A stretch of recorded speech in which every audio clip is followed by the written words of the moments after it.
Recording in progress.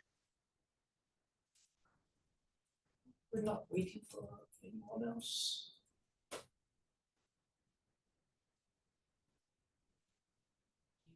All right. And Sebastian might show up later. All right. Well, hi everyone. Hi everyone online. Mathieu, Matteo, Pierre, and Eve. I hope that you guys can hear us. If you don't hear us well, don't hesitate to send a message on Zoom. Today, this is a pleasure for us to have Kate Turner coming for an invited seminar. Kate is a lecturer. I am a senior lecturer and very importantly, my application promotion was just accepted, so I'll be associate professor next year. Wonderful. Well, yes. Congratulations. Thank you. So I feel. So Kate is soon to be an associate professor yes. at the Australian National University in Canberra. And today Kate is going to talk about time varying phenomenon and how to represent modules and vineyards of modules. Yes. All right. So the floor is yours. You have as long as you wish. Oh, as long as I wish. All right then. Okay, so my approach for this is it's meant to be more like a tutorial. So just stop me if anything doesn't make sense or you want me to clarify something. And I'm going to be spending most of the time just trying to go through what the definitions are. And at the end, state some things without proof. But the main thing is to try and get an idea of what some of the objects are. Okay, so this is a little bit of an overview of the talk. So I am assuming basically no knowledge of the algebra within persistent homology. So we're going to just briefly introduce what a persistence module is, what the interval decomposition is, what an epsilon morphism between these different objects are. We're going to define a basis for persistence modules, which is, I think, something that most of the literature does rather obscurely, shall we say.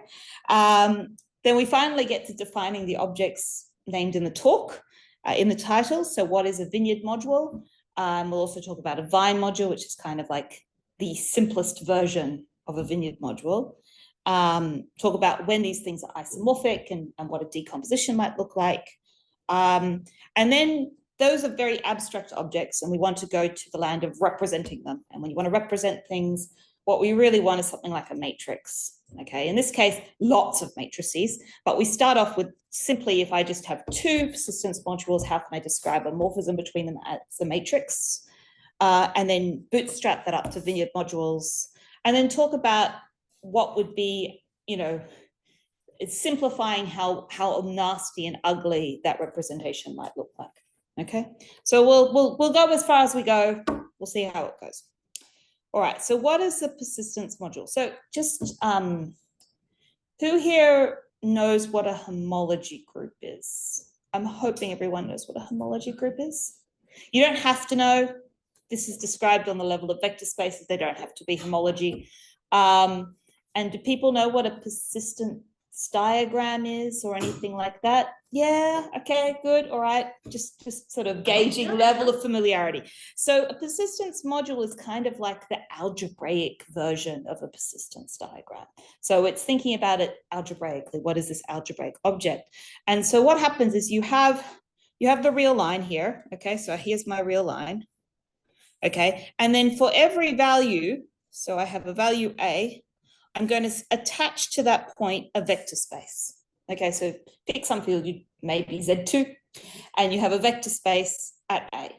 And then if I have another vector space here, where A is smaller than B, okay, I've got another vector space, and I'm going to have maps that go between them.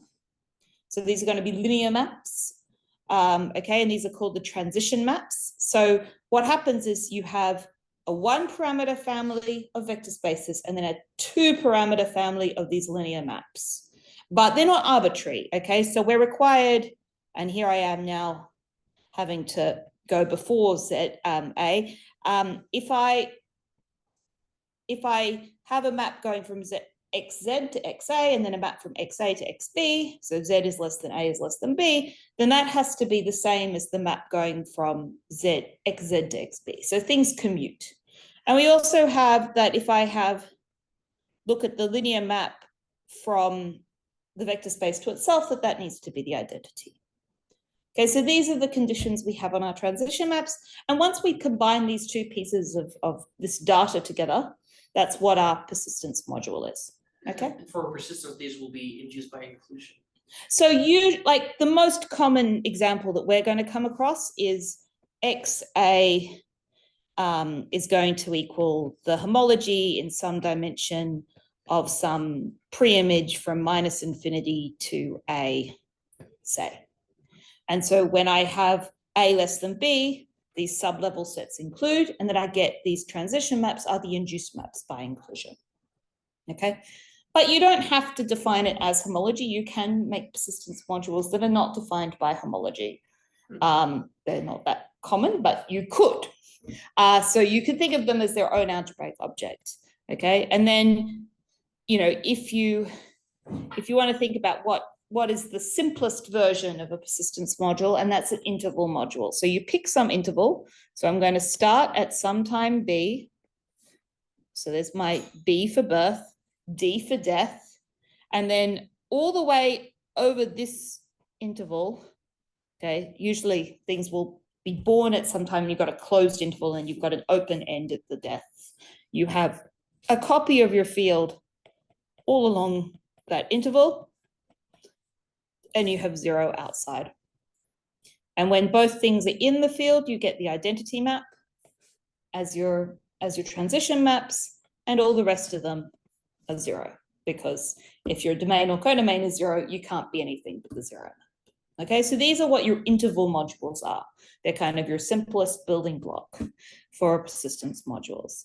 And sort of a very classical representation theory theorem is that, you know, under appropriate assumptions about your persistence module, you're going to be able to write your persistence module as the direct sum of interval modules. Okay, so I've written many because depending upon what your conditions are, different ways of proving it. So you can prove it using Gabriel's theorems about representations on directed graphs, or you can use a proof using that decompositions of principal ideal domains. You know, there's many ways you can prove this. In its most general form, the proof is awful. Well, not awful, it's just very complicated and technical. But if you want to restrict yourself to changing it only finitely many times, there's very many classical ways of proving this, which are very sort of satisfying. They're still fiddly. All right, so what is a persistence diagram? So I said this was like the algebraic analog of a persistence diagram. So what we do is we say, all right, my persistence module is going to be isomorphic to a direct sum of interval modules. And I didn't say it here, but that's a unique choice up to reordering the indices. If you permute the order, you still get the same thing. But like the actual set, the multi-set of intervals is unique. So you can say, all right, instead of having the persistence modules, I'm just going to remember that multi-set of intervals. And instead of thinking of it, you know, as an interval, I can think, well, it's the X coordinate can be the birth time and the Y coordinate can be the death time. And I just record that as my persistence diagram. Okay. So you can think of this as being kind of just like a combinatorial discrete summary of that algebraic object. Okay. In what I'm talking about today, I'm going to make 2 simplifying assumptions that just make life a bit easier. One is you only have finitely many intervals. I don't want to deal with, you know, countably many short intervals everywhere. I just want finitely many. I like finite. And in any application, it's going to be finite. And the other assumption I'm going to make is that I don't ever have the exact same interval twice. So you can't have the same birth and the same death. You might have the same birth but different deaths. You might have the same death but different births, but you're not going to be the exact same interval at any point. Okay. Removing that assumption, I imagine, would be fiddly and annoying. So let's not do that. All right, so what is an epsilon morphism between persistence modules? Okay, so I guess I probably should have described what a zero morphism is, but we're going to go straight to epsilon, and you can substitute in zero if you want to have like what a morphism is. Okay, so if I have two persistence modules here, okay, I want to talk about how I can get a map from this persistence module at X to my persistence module Y. So in order to do that, I'm going to be able to have a whole lot of maps that go from one of these vector spaces in X to a different vector space in Y. Now, if I wanted to have an honest to God morphism, I'd want these things to be straight down arrows, okay? I want it to be that XA goes to YA. But because I want to have a bit of wiggle room, I want to be able to have a little bit of, opportunity for allowing noise, say, in my data or something like that, in order to enable ourselves that bit of wiggle room. We're actually going to say, all right, we're not going to make ourselves go to X. We're going to make ourselves go to YA. We'll go to YA plus epsilon. So we're shifting ourselves a little bit over. So we get a whole lot of parallel lines here, like this. Okay.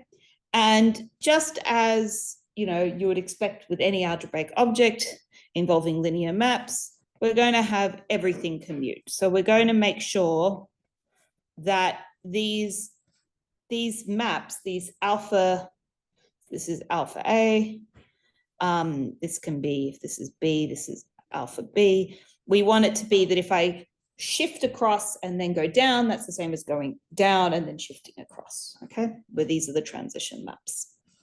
Does that make sense? Are we all cool on the same page? Again, if we restrict this to a persistence diagram and homology, that would be the homology group of a function. Yeah, so I might have two different functions. Yeah.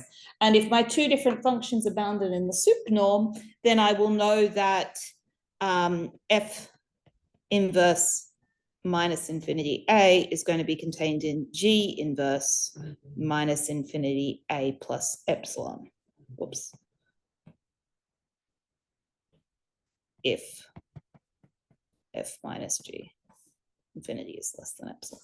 So as soon as we have some sort of bound on our functions, we're going to be able to create these epsilon interleaving, epsilon morphisms, okay? And so if I can go in both directions, so here, if I have a bunch of maps that go this way, okay? And then I have a bunch of maps that go this way, okay?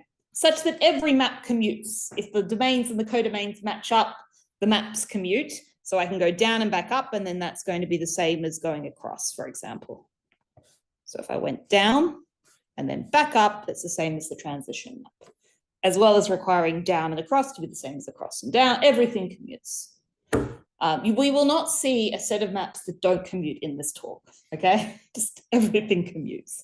So an epsilon interleaving is going to be some sort of epsilon morphism from X to Y and some sort of epsilon Y to X, which commute with the transition maps.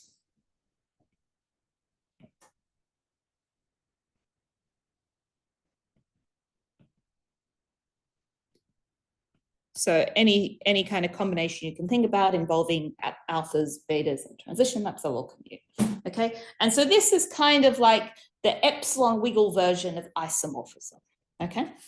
So we allow ourselves that little bit of freedom to move across, okay?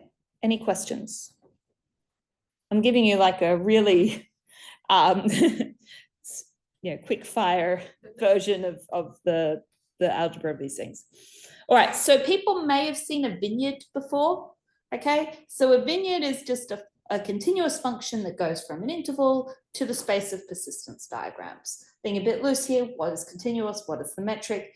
To a generally, it doesn't matter, because if you're continuous with respect to one, you'll be continuous with respect to another. We are wanting things to be nice and Lipschitz rather than just continuous. We want things to change in a, so we're going to say, and we want it to be, so we want this will assume Lipschitz. So what does Lipschitz mean? I hear you ask. That means that, so if I make this F, let's say, rather than little f, so that I don't confuse people, I want that the distance between f of s and f of t to be less than or equal to, I'm just going to make these 1 Lipschitz for my life to be sane, but you could make it to be k Lipschitz if you want. But I want it to be that the difference between the persistence diagrams is bounded by the difference in the you know the t value, your time value. Okay. So for the Vineyard module, I'm saying, well, I'm getting a Vineyard, but I'm going to have extra algebraic structure. So just like that. Is that someone wanting to come in? Yeah, I think they're going to come through the other door.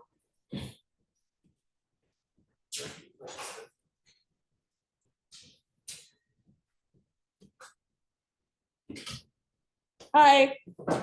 How are you on the algebra of persistence modules? There's some difference, but Okay. Just interrupt if something doesn't make sense.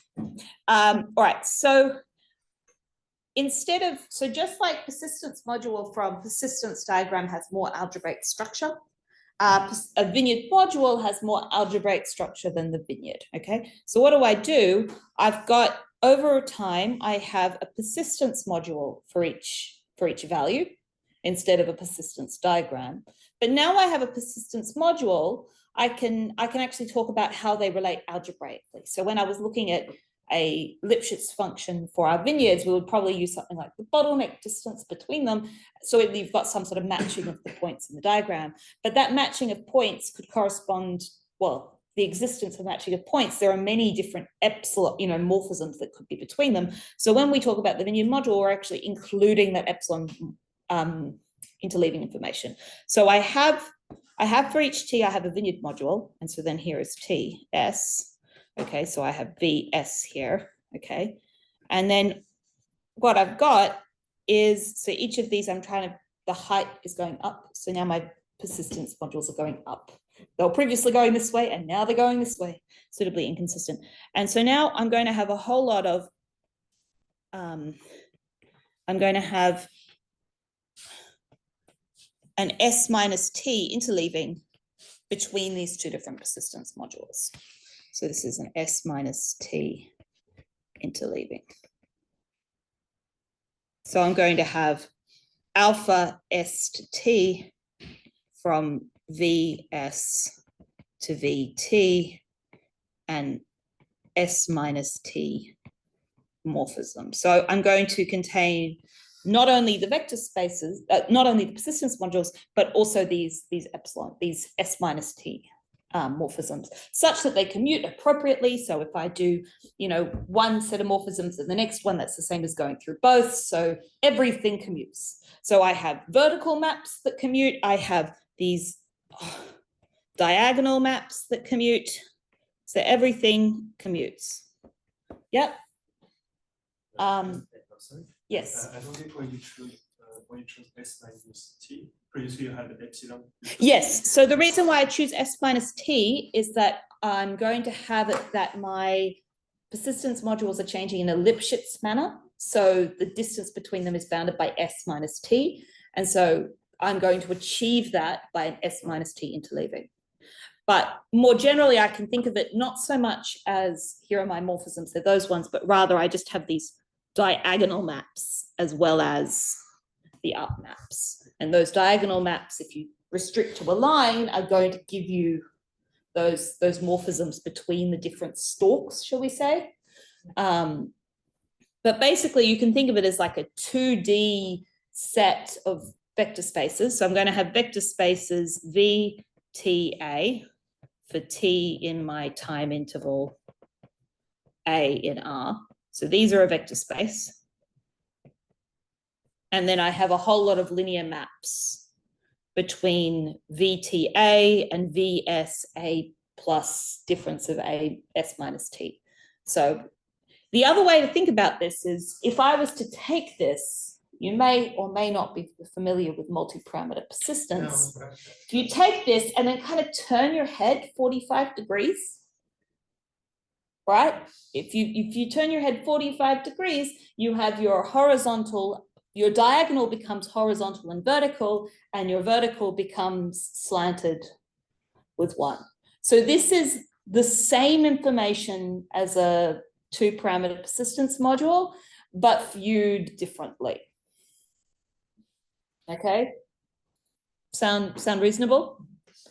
So you could think of this as a way of trying to represent 2-parameter persistence modules if you so chose. I'm not, but you could. So why would we be interested in doing this? Well, one is, you can think of it generally as a 2-parameter persistence module, but I will not say this anymore. The other 2 examples I wanted to bring up are thinking about time-varying scalar fields, which is, I think, something of interest to your group.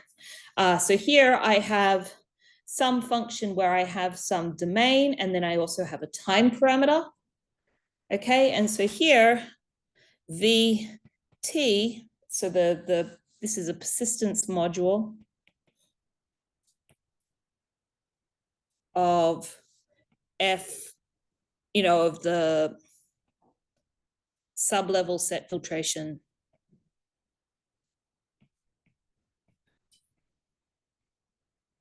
of, what was it, F something T, okay? And look, and we would want to have it that if you looked at any particular value, it would change in a Lipschitz manner with respect to time. If that was not true, you might want to rescale your time parameter in order to make this work. Or you could do some other modification. I mean, the representing of it doesn't really require it to be 1 Lipschitz. It's just that makes my life easier. So yeah, so that's like one example. Does that example make sense? Yep. And then you've got your inclusions, as we said, with 2 close by functions inducing morphisms. Another example would be if you had dynamic point clouds. So I mean, this is really kind of similar. You can say, all right, let's suppose I have a set of points where each point is actually going to be a trajectory that changes over time. And so then I can say, well, I can think about the homology of the Rips filtration of XT as being your persistence module, so the persistent homology of the Rips filtration over that set of points at a fixed time as being your persistence module there. And then as you move your points a little bit, you're going to get epsilon morphisms between the different Rips, the different Rips sort of persistent homology. Yeah? All right. Are we still defining maps through induced by inclusions? Everything here is induced inclusions. Okay, so you're looking at specific steps of the filtration. Yeah, so if I have that xit minus xis is less than, I'm going to be dodgy and just say that that's Lipschitz half. My points don't move any faster than half, then I'm going to have that the Rips of x at t at height a or radius r or something is going to be contained in the Rips of x at s a plus s minus t. Okay, it's exactly the same. It's just that you switch from ISO values to spots. Yeah, but you could think of this as just being here. I've now got a map that's going from my complete simplicial complex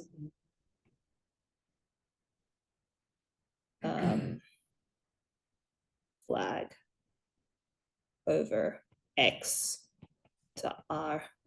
So you could think of it that way as being a function over a simplicial complex. It's still sub-level sets. Yeah, it's all the same thing. It's just, I guess rewritten for a different kind of application. Any questions? I'm going to keep asking that. Sure, you should. All right. So what is an isomorphism between Vineyard modules? Okay, so I started writing this with the plan to fill this out. So I have 2 different Vineyard modules here. So I have my vector spaces. So how do I put this down? There we go. Can I do this? So here is my vector spaces. Here are my transition maps. And here are my sort of epsilon morphisms. Okay. And then I'm going to define an isomorphism between them. So, or I'm going to define a zeromorphism. And then if you have a zeromorphism which has an inverse that is also a zeromorphism, then you've got an isomorphism. So you could switch this with delta to define interleavings between these things, but I'm not. So why don't I ask you, what would this row look like? One of those vertical lines. So row here is going, so this V here is going to be that whole Vineyard module, and this is a whole. So I've got two whole Vineyard modules here. Okay. But I certainly can think about row T. So what would that go from and then to? So this is, so actually what I'm thinking here is I've got a sheet. Okay, here is one sheet, which is V. And then I have another sheet, which is W, and I'm wanting a morphism that goes between them. Okay, so what I need it to be is that I have a map that goes from each of these persistence modules to a persistence module. Yeah, so my row T is going to go from the persistence module at time T to the persistence module at time T. Okay, but I need it to commute with everything. So this is a zeromorphism for all T. So for every T, I have a zeromorphism between that persistence module and this persistence module, but I need this morphism to commute with everything. So it needs to commute, which commutes with the alpha S to T and beta S to T. So it has to be that if I go my persistence module here, I shift across to a persistence module at a different time, then go over to my other Vineyard module. That's the same as going across to here and then moving. Yes? So it's sort of, it's the only thing it can be. So I'm following the sort of general kind of recipe book for defining a zeromorphism.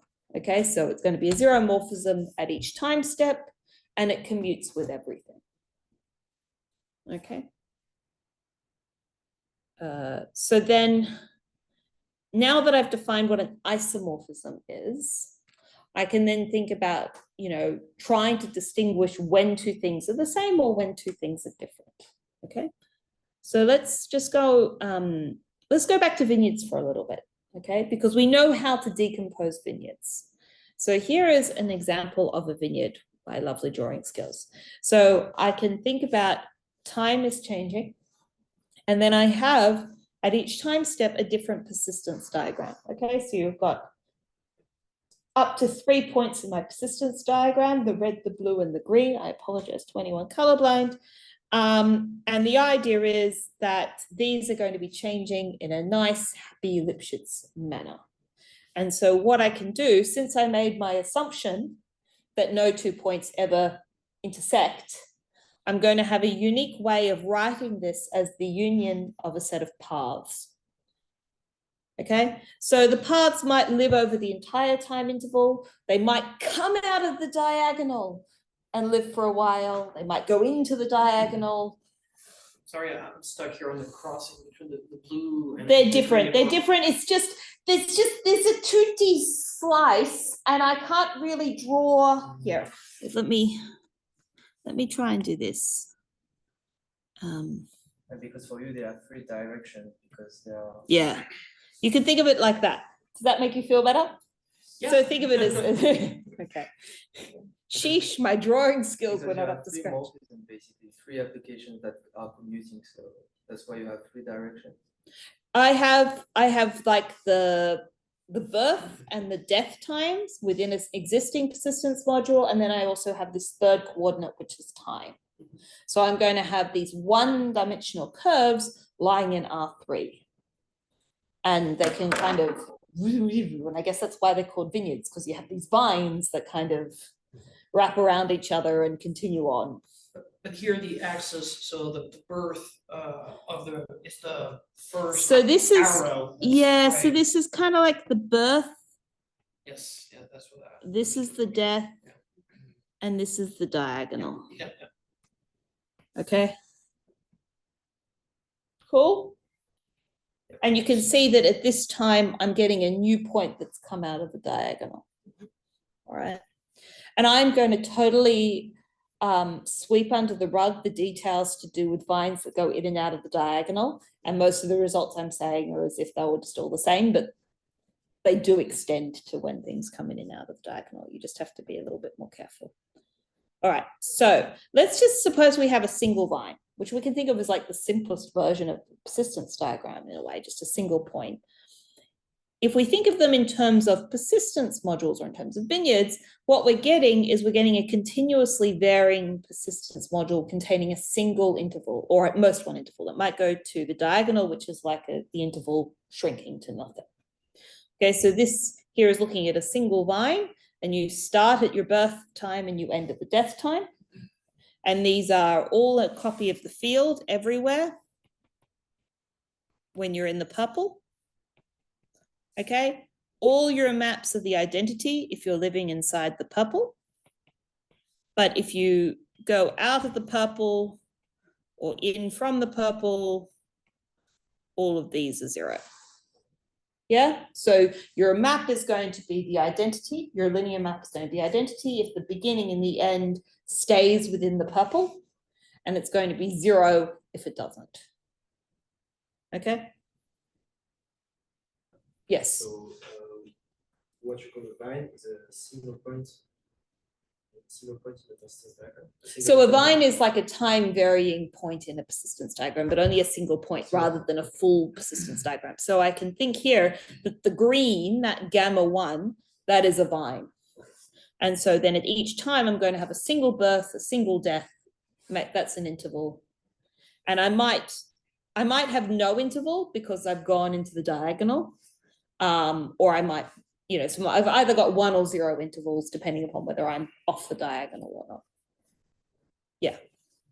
So this is my vine module. Okay.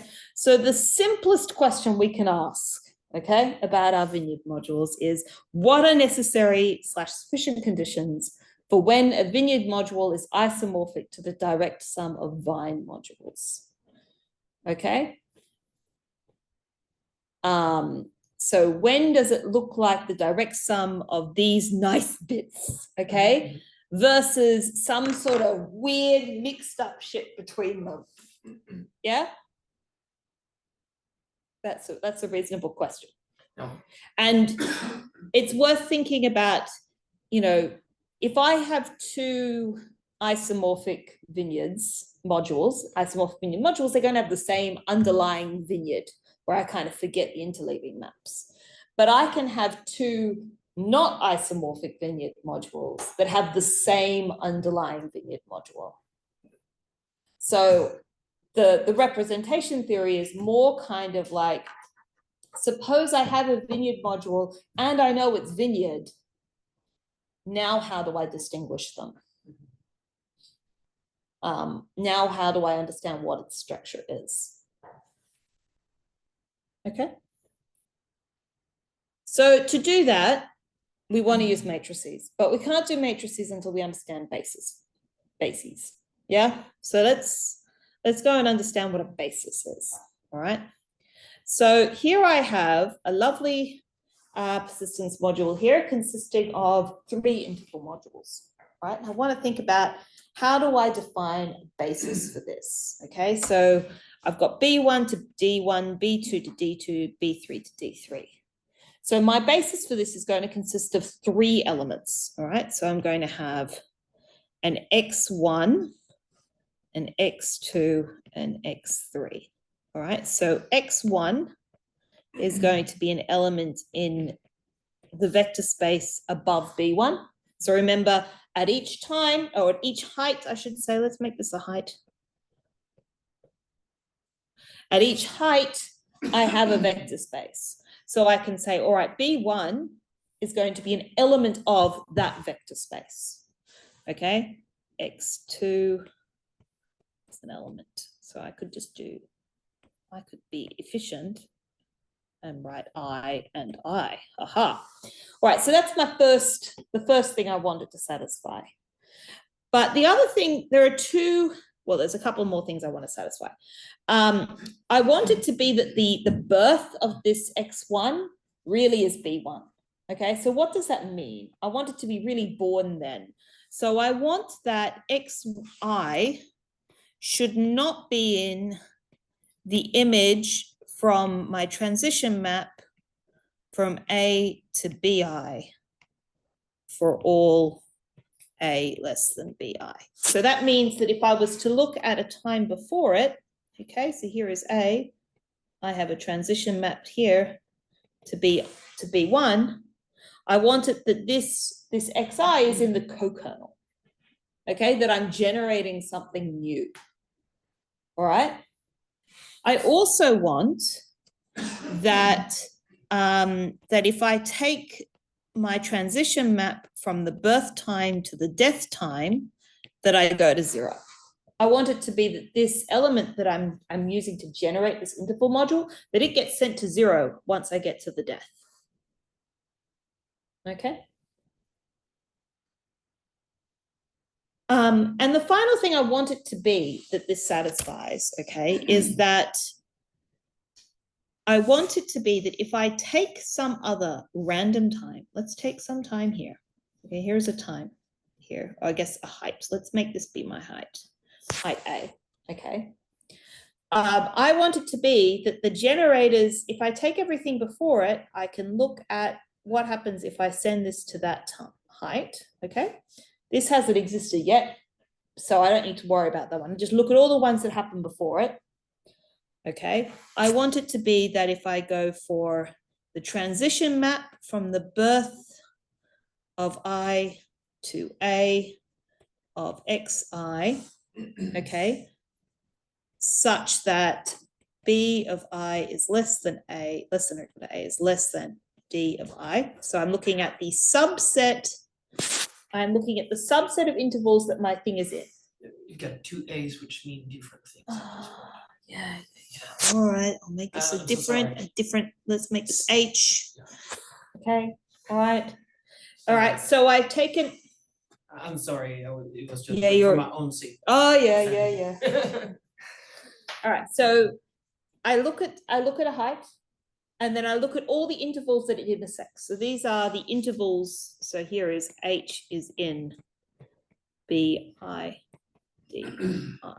Okay, so I look at all the intervals that height is in, and I can think about what is, I mean, because my Xi is not in this space, I actually need to think about what happens when I push it forward. Okay, so I'm going to push the basis element for that interval and stick it at the height I'm interested in. Okay, so now I have a set of elements. I want this is a basis of XH. Okay. So these are the conditions I want my basis to satisfy. Okay. Now it turns out that you kind of get this sort of thing for free by this. Like this is very strong, but we may as well add that in as a condition so that the birth makes sense. So we have, no, I guess we do need that because otherwise we wouldn't include it in this. So we need all of these. So we need that it's born at the right time, that it dies at the right time, and that when I take the set of all things, that some height is inside the interval of, that will be a basis for that vector space. Yeah, we're cool with that? Yeah. All right. There are other ways of describing a basis. This is much easier than some of the other ones I've tried to read. But again, I'm trying to follow this discussion in the light of homology, and this is something that we have with homology from Cerf. Yeah, and so here I'm just saying, all right, here is my homology class that's generated at that time, and now I'm just thinking of it as an equivalence class at height H rather than under the the height at which it came in, because you naturally want to do things at height h. All right, so let's think about an example of an epsilon morphism with this idea of basis. Okay, so if here I have two very similar looking persistence modules, I did make my life a bit easy here, and I'm wanting to think about what could happen. All right, so like in, say, studying linear maps between vector spaces, if I want to study them, it's enough for me to think about what happens to the basis elements. Okay, so I'm just going to think about what could be sort of the image of the different basis elements are. So I'm in X and here is Y, which may have been indicated by the little letters here. So I need to think about what could happen. So if I look at alpha birth of xi, so birth of x1, so the time that one appears of x1, okay, this is going to be contained in the vector space birth of x1 plus epsilon. All right, so because I'm an epsilon morphism, I'm shifting my height. So here I am, and then I go here. Okay.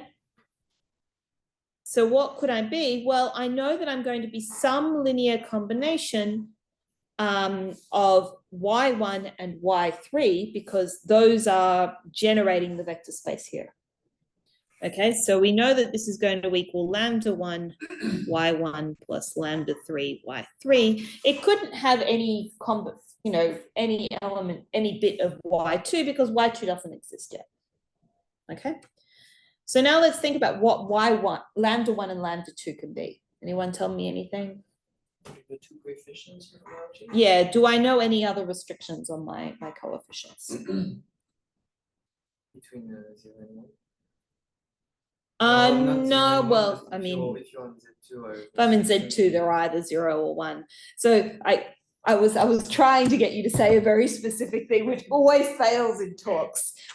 So let's just think about, I don't see any problem.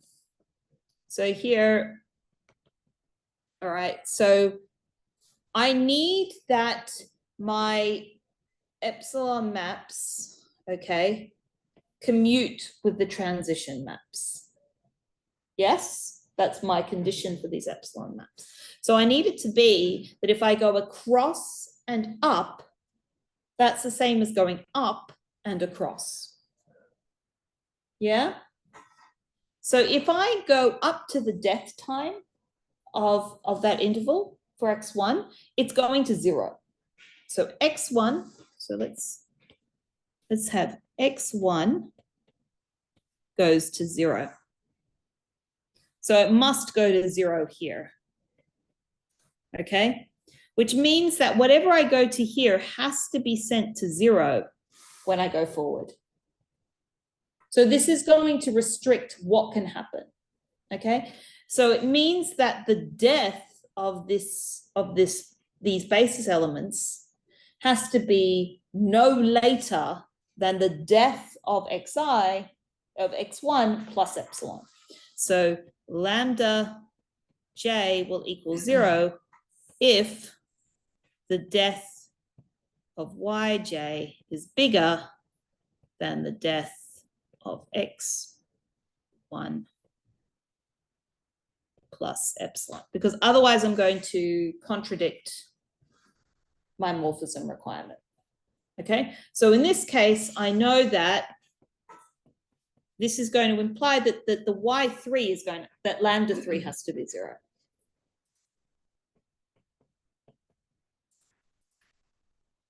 So you're going to end up being that your x1 is going to be, well, so you're going to have that, what happens is, here, let me just add another page.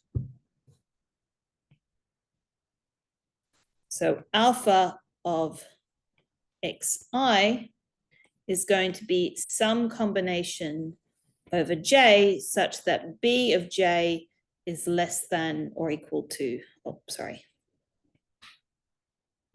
B of yj is less than or equal to the birth of xi plus epsilon, and the death of yj is less than or equal to the death of xi plus epsilon. So this first condition comes from the fact that we need to be there in that vector space in order to generate it. And this second condition is ensuring that you can have a morphism. And I guess also you're going to want to have that the birth of xi is bigger, sorry, the birth of yj is bigger, sorry, is less, sorry, what am I wanting here? I want death of yj to be less than, sorry, bigger than, gosh, inequalities are hard. I also want the death of yj to be bigger than the birth of epsilon plus birth of xj, I or plus, I need it to be that it exists at that time. Otherwise, if it's not existing in that vector space, it's not going to appear. So then I'm going to have some a, I, j, y, j. Okay. So I can write my lambda birth of xi, and then these are appropriate birth yj xi plus epsilon yj. Okay, so I can write what my epsilon morphism is as a linear combination of the transition maps of the appropriate subset of the y's. Okay, and so this generally determines the entire morphism, because if I was to look at xt, okay, at some, I don't want to do t, let's make this a. Okay, I'm at some a, all right. Oh, sorry, I keep, out of habit, I always write t and then I move to time varying systems, and then I have to like retrain myself, and I'm only partially successful. So x is going to be some linear combination. Okay, I'm going to be some linear combination of the birth a xi, okay, because of my basis. My definition of basis means that my x in at that vector space can be written as a linear combination of that. I then say, all right, if I'm moving it across, I'm going to have a linear map. So I can have alpha a. I'm just going to suppress, oh no, maybe I shouldn't. Yeah, I'm going to suppress it. So I have alpha of that, but things commute. So I'm going to have, this is going to have phi, and this is going to phi and psi. So now I have phi of alpha a.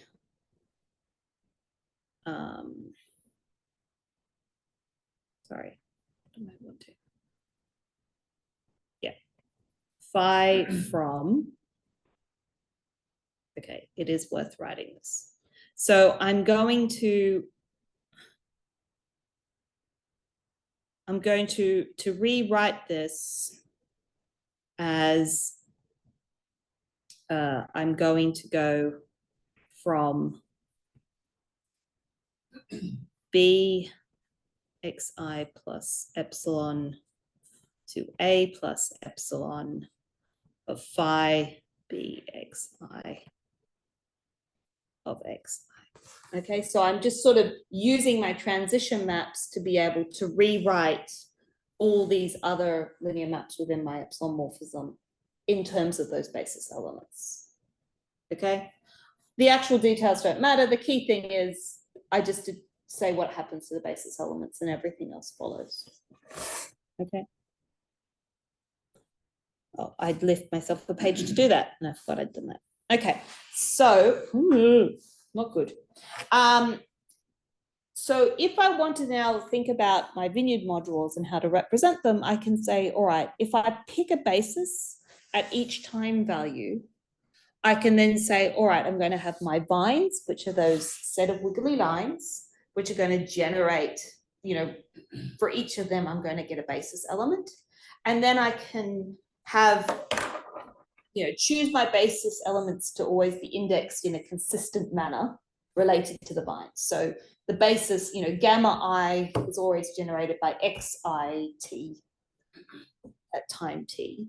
I can then write a matrix between any two time steps as the, you know, for the basis at time s to the basis at time t.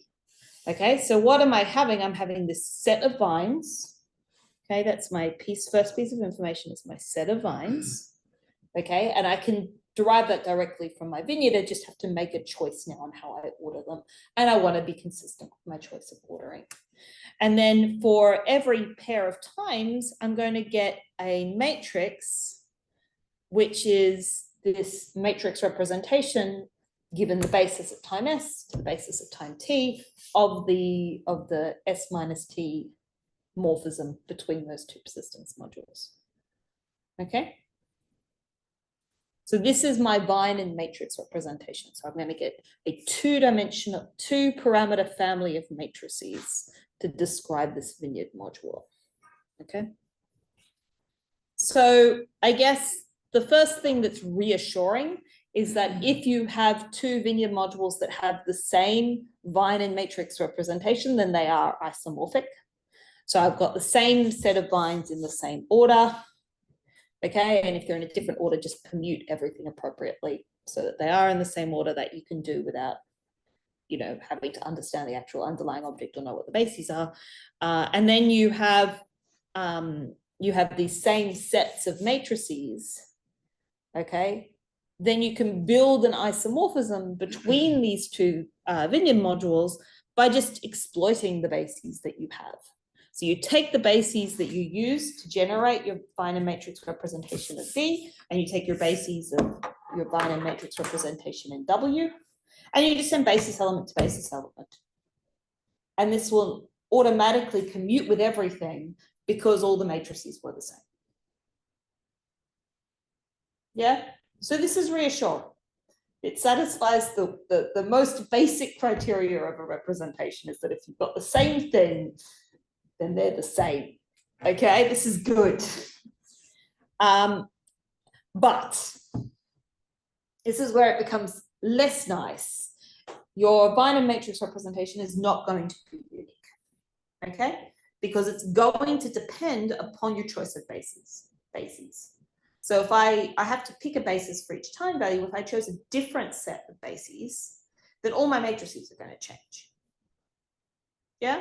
I mean, this is like if I had a family of vector spaces, if I change my bases for the vector spaces, the matrices are going to change, all right?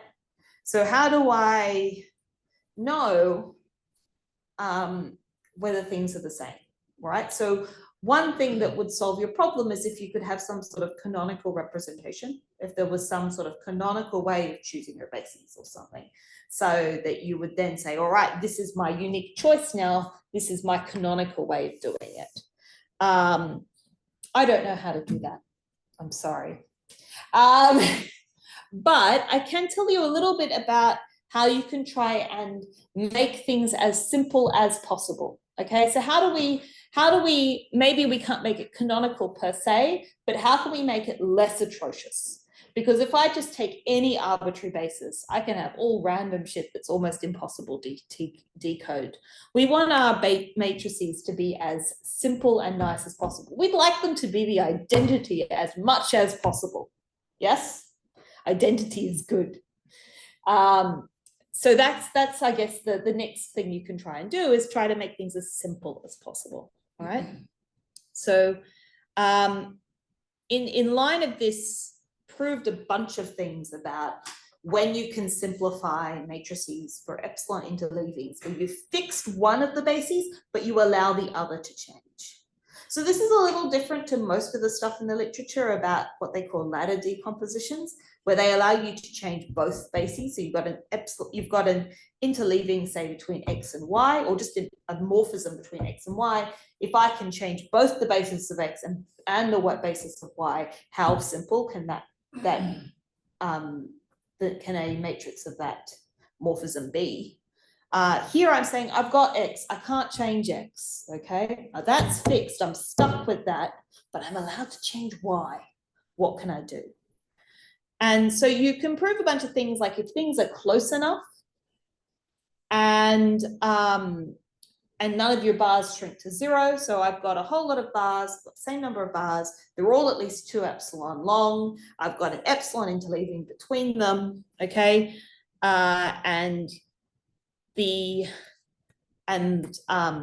My births and death values don't change too much. Don't worry about the details too much, but there's a whole lot of sufficient conditions you can create in order to say, well, if I took, you know, a fixed basis of x, I can change my basis of y, I can choose my basis of y so that my matrix is the identity. Okay, so let's just look at an example, because that's probably more helpful. So this was the previous one I did, and this is why the matrix and the persistence module was so similar. If I wanted to, I could pick my epsilon morphism alpha to be such that x1 goes to y1, x2 goes to y2 minus 4y1. I'm being a bit sloppy here. They don't actually go to that. They go to the appropriate transition matrix, transition map of these things. I'm being sloppy. Just imagine I put lots of phi's and psi's everywhere, but I have this, I have this linear, you know, this allocation of what the x's go to, all right? What we do is we basically just set the new basis to be the image of these things. Oh, these moved, and when they moved, they overlapped it. That was unfortunate. Okay, so this is a slight this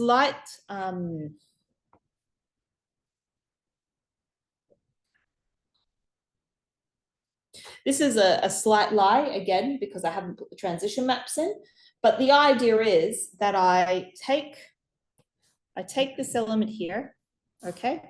I get sent across to say something here. I know that it's going to this here. I then just look back at what the element was at the birth time that gets sent to this, and that will be my basis element, okay? More illustrative, I guess, is it at x2, okay, that gets sent to something here that's going to have a bit of y2 and a bit of y1. So what this is sent to something, this is sent to something, and some linear combination of those. I then choose that same linear combination of basis elements to be the thing that I choose for my new y2. Okay, so this is the kind of process. Okay, and there are circumstances where you can do this and circumstances where you can't. All right, so when are we not able to do this? So here is an example of, let's screw this. Here is an example of a time when you can't do this, okay? So here I have 2 bars and they're dying at the same time, and here they're nested, okay? And so if I look at x2, okay, I look at where it goes to, right? It's going to go to some linear combination of the y1 and the y2. But I cannot choose a basis element for y2 to be that same linear combination of y1 and y2, because it will no longer be a basis. Okay, so if I took a21 y1 plus a22 y2, the death of this is going to be after the death of the time it should be.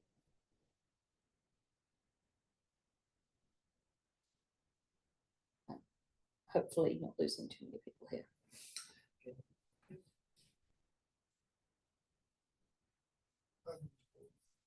So I look at this x2, I send it to something here. I know it's going to be some linear combination of the y2 and the y1. It could be any linear combination, depending on what I chose my alpha to be, but there would be, for any linear combination, I could define an epsilon morphism, and I can define a map going back as well to make it part of an interleaving. But no matter what basis I pick for y, I'm always going to be stuck with this off-diagonal entry. I meant to be y, okay. Yeah, sorry, yeah. Okay, so this is an example of a situation where I can't force myself to have the identity as my matrix. I can't, there's no way around it. I mean, unless my original alpha was sympathetic. You know, if this A22 happened to be, sorry, if this A21 was 0, then I'm fine. But if it wasn't 0, I can't get rid of it. Okay. So what is the overall idea? All right, I start with an arbitrary choice of basis, okay? And then I start at my beginning time, and I progressively say, all right, the things after me I can change. I can't change things at me because I'm fixed, but I can change everything after me so that my matrices are as simple as possible. And the identity as much as I can, and say just a single off-diagonal entry or something when I'm not, okay? And so I do that and I progressively grow across until I hit the last time, okay? And so once I've done that, I've got a new set of bases, which I'm calling forward simplified. So I've simplified them going forward, okay? But I'm not happy with that. That's not enough for me. So I'm then going to start at the end and I'm going to simplify backwards again. So I'm going to fix that and then try and progressively go backwards and simplify them so that the matrices then are as simple as possible. So it's the exact same process in reverse, the same idea, the same sort of idea. So I go forward and then I go backwards and I've simplified them.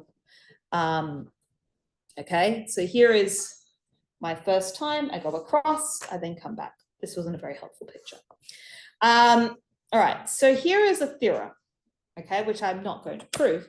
But if I have a Vineyard module that is a direct sum of Vine modules, I may not know it, but if it is, then no matter what choice of bases I chose to start with, if I forwards and then backwards simplify them, then the resulting matrices I get from this new bases will all be diagonal.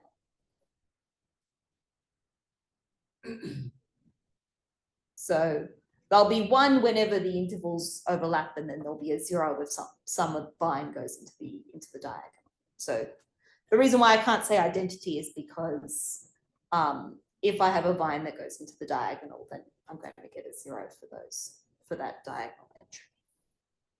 So this is giving me a way of distinguishing when a Vineyard module is a direct sum of Vine modules.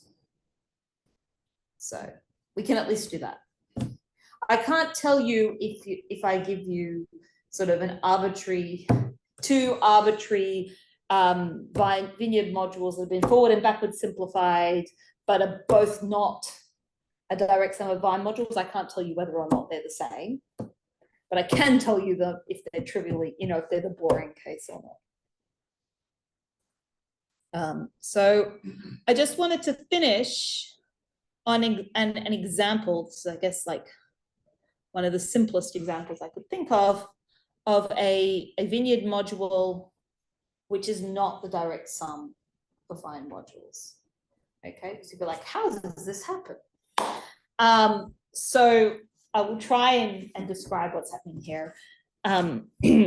So I've got my domain for my function is going to be basically split up into 4 sets, and I'm going to be constant on each of the 4 sets. So I have an inner circle, I have an outer circle, I have the filling in of the inner circle, and I have the annular region.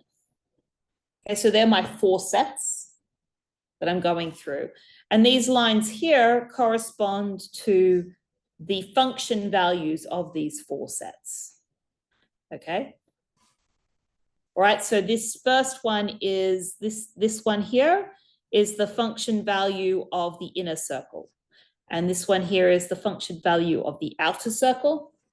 This is the function value of the annulus, and this is the function value of that inner ball. Okay, so what I've tried to do is at representative times, I've drawn with black the bit that's there and with gray the bit that's not. Okay, so here the inner circle appears, then the outer circle appears, then the annulus comes in, and then the full ball disc is covered in. Here, the inner circle, outer circle, the inner disc, then the whole thing. Here, the outer circle, the inner disc, then the whole thing.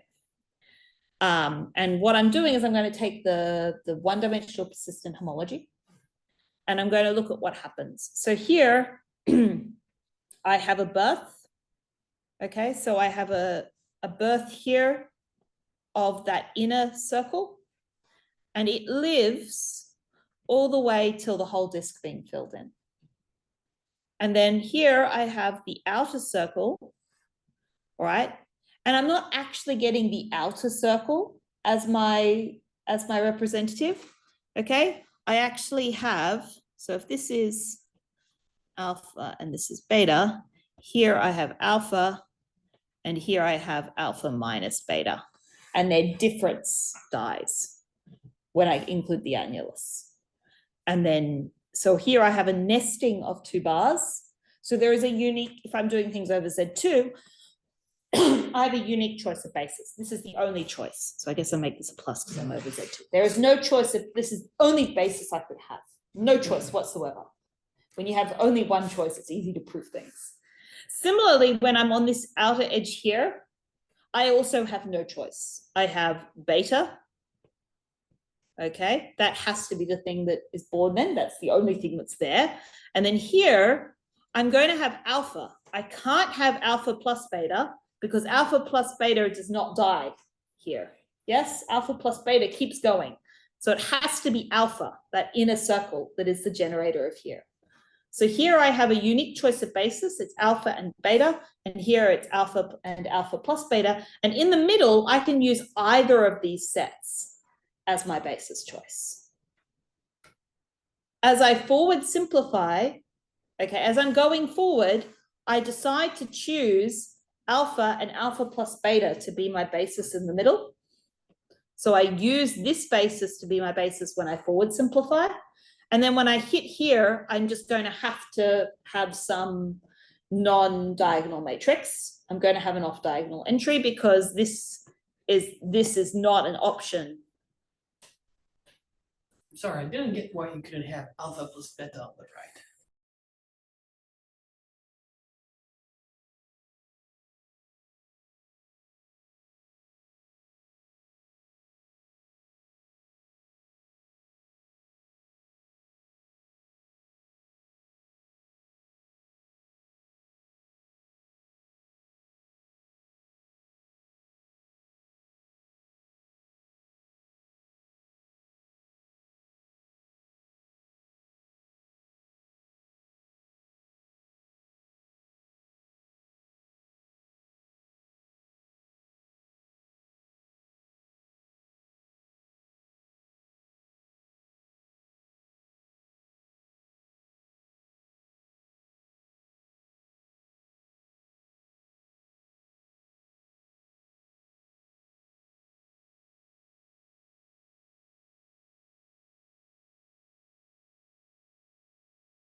Right.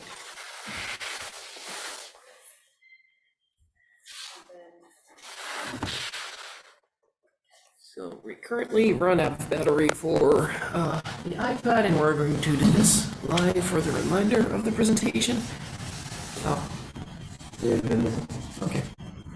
All right. Here. Non, je peux peut-être envoyer sur Slack le lien du papier, comme ça ils ont des... Sur le Zoom je suis pas sur le Zoom, mais sur le Zoom. Okay. Yes. It's on your paper, right? Yes, it is. It's a fine really. Oh, you found the paper. I guess we could. Oh, but now this test, does it matter? I think I just need it to be that they're not at the same time, does it? Which is the cross, which is the earlier of the two crosses? Is it the top, this side, or this side that has the first of the two crosses? Okay, thank you. I could, if I put enough time into it, figure it out, but I'm not so dedicated, it seems. Okay, so the key thing is that here,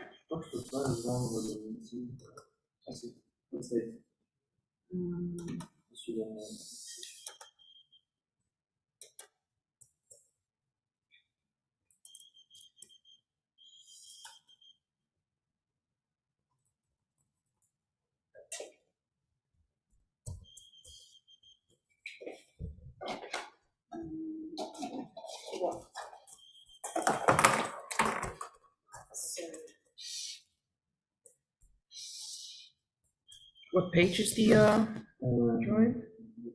Towards the end? yeah, it's near the very end. 24. Oh, it's There we nearly go. there. Okay. Yeah. There you are. That's, I'm done, Oh. done. But you can look at that, which will have more details. But here, okay, I have alpha and I have beta, okay? And so I claim that at this time, I have to have alpha as my generator of this homology class, and I have to have alpha plus beta as the generator of this black one, okay? So why is that? I can't choose beta because so I take this class, it has to exist at that time, and it has to be that when I include into this time, it dies. Okay, so if I took just beta, which is the outer ring, this is still a homology class here. It hasn't died yet. It's a non-trivial homology class. So the thing that dies at this time is the difference of the two, because that annular region is making them homologous. So beta is not dead here. Only the sum of them is. And then over here is beta. Here is the outer one. Okay. Alpha is still homologous to thick animals that we have. Yeah, so both alpha and beta are homologous here, Right. so their difference dies. So that means that the generator of this second homology class that's born later than this one has to be alpha plus beta rather than beta. Yeah? And then when I look at this one, I've got beta, that's all there is. It clearly has to be that. And then I need to think about what's here. Well, alpha and beta generate the vector space at that time, but it needs to be something that dies when I include up to this level. Okay? So if it has any bit of beta in it, it's still going to exist as a non-trivial homology class. So that means I have to have just alpha, because it is alpha that gets sent to 0. Okay? So here I have alpha and alpha plus beta, and here I have beta and alpha, and both of these are unique choices over this whole range here. Okay? So they're a unique choice here.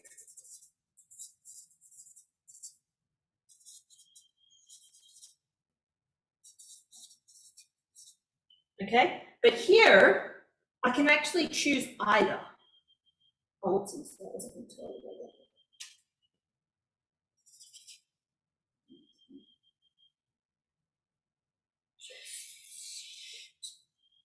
Sorry. But over this range here, either is acceptable. Okay, so I could pick, we have either alpha and beta, or alpha and alpha plus beta. Okay, and so which one I choose, will have different implications in terms of the matrices.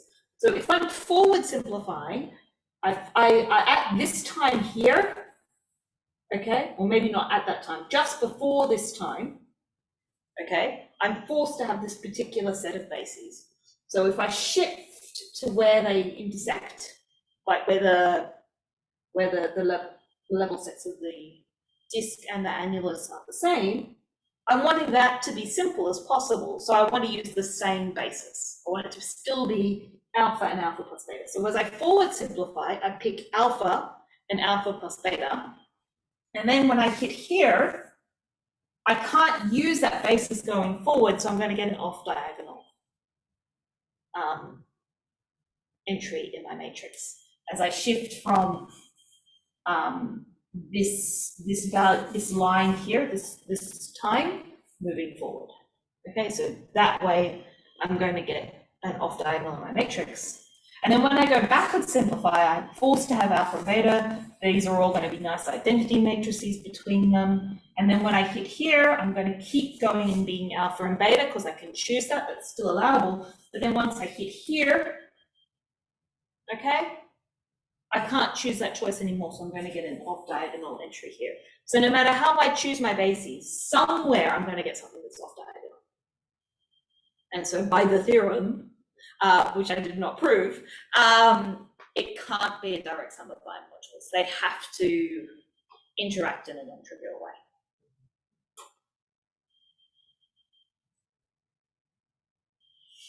Okay. Yeah. So I think that's it. All right, well, I guess we can thank you. Thank you. All right. Do you guys have questions for Kate?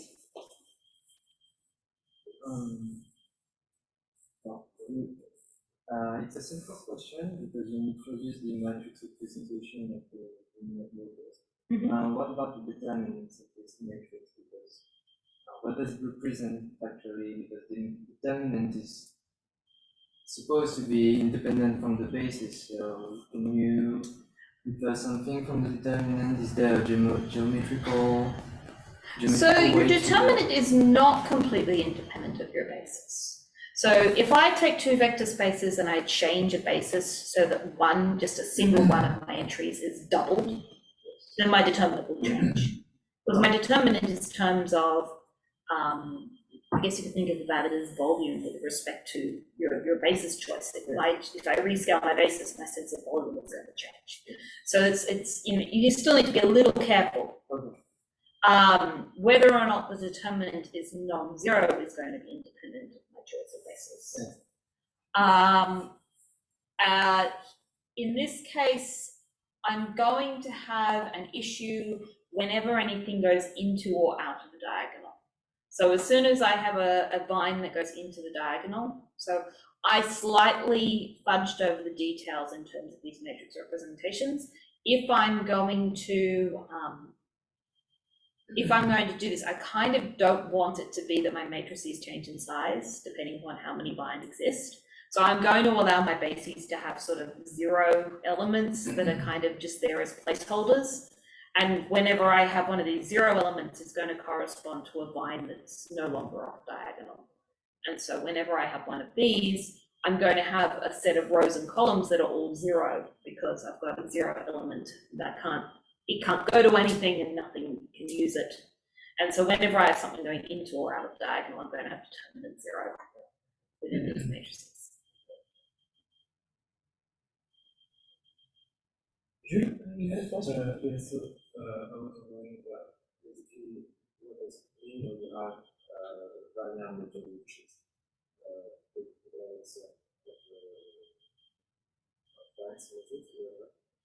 Yeah, so what would it mean? Here it seems related to some of the crossings in the function values. Well, I mean, I generated it here by making, if your functions don't cross in value, like in order to get something where they don't split as Vine modules, you're going to have times where your births or your deaths are equal. Because if they're always distinct and in the same order, you're never going to have anything interesting. So the crossing of the function's values is certainly required in order for it not what to decompose into line modules. I guess if something decomposes into line modules, then they're saying that homology-wise, they're kind of independent. So if you say had, you had scalar functions over some large domain, and then what happens over here is very independent to what happens over here, and then there's like this big gulf in between them, then any changes homology over here is not going to affect any change of homology here, and so it will split up into the direct sum of the bits that happen here and the bits that happen there. So it's kind of saying that your homology classes are tracking kind of independent stuff. That's a very loosey-goosey thing to say. But you could say that also this is related to the stuff that happens in two-parameter persistence. I'm sorry. But in two-parameter persistence, people talk about, I think they may even call them interval modules. I'm not sure. What are they called? Where they say, all right, I'm just going to be a region of space, and I'm going to have identity map between those regions as one-dimensional vector space over that region, like what I call a line module but turned on its side. They have a name for it, and so it is something that is studied in two-parameter persistence when things decompose into these nice sort of indecomposables. So it's kind of related to that as well. For me, I think that it's interesting to me because it's more discriminative than just a vineyard.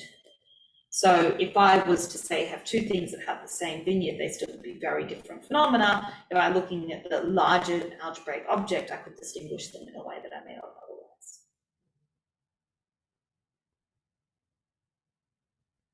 Do you have a question?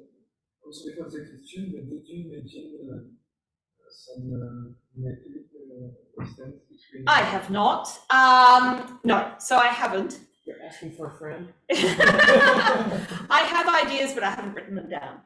I think that the algebraic Wasserstein distance stuff that I did with Primosh a while back, where you can re-describe the Wasserstein distance between persistence diagrams in terms of like an algebraic version, in terms of sizes of co-kernels and kernels between spanning objects in the two things, that would extend naturally to vineyard modules, and you could define a distance that way.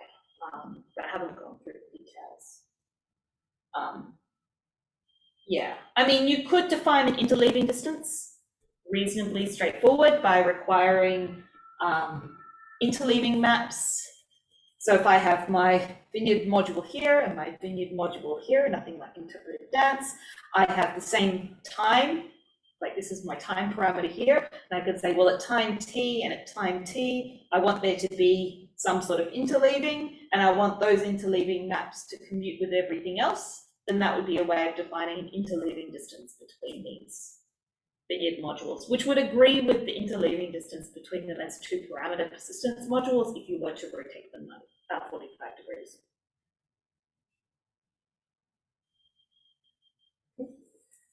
I just have one last silly question. It's not silly. For the matrix of presentation, from what I understood, is that the coefficients should be in an integer. They can be an element of the field that you're defining all your vector spaces over.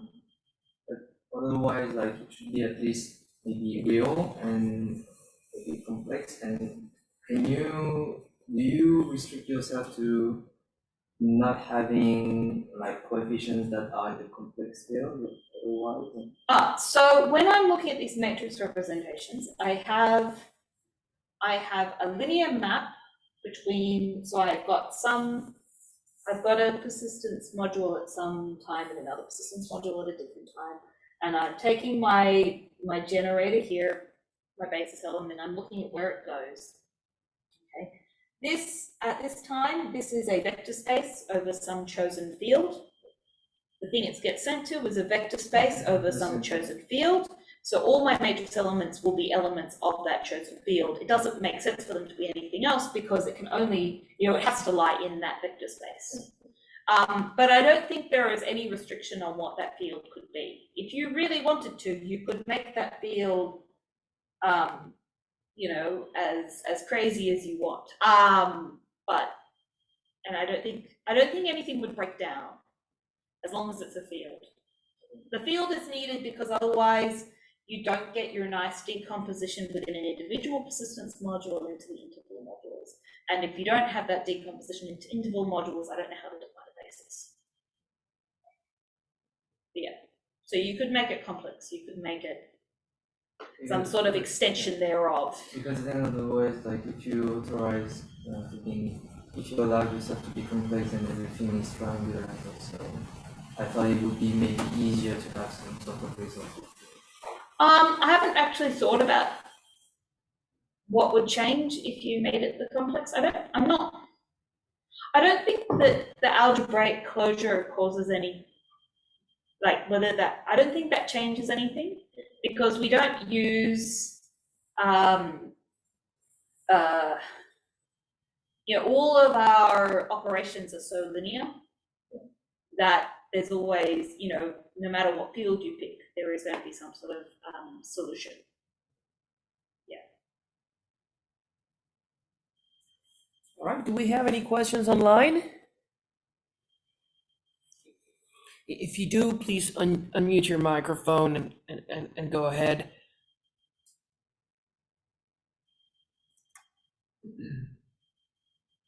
Well, if not, I think you can still ask questions after, and we'll pass them on to Kate. But otherwise, I guess we can thank Kate again for this very nice introduction and tutorial to all of this. And thanks a lot. Bye, everyone.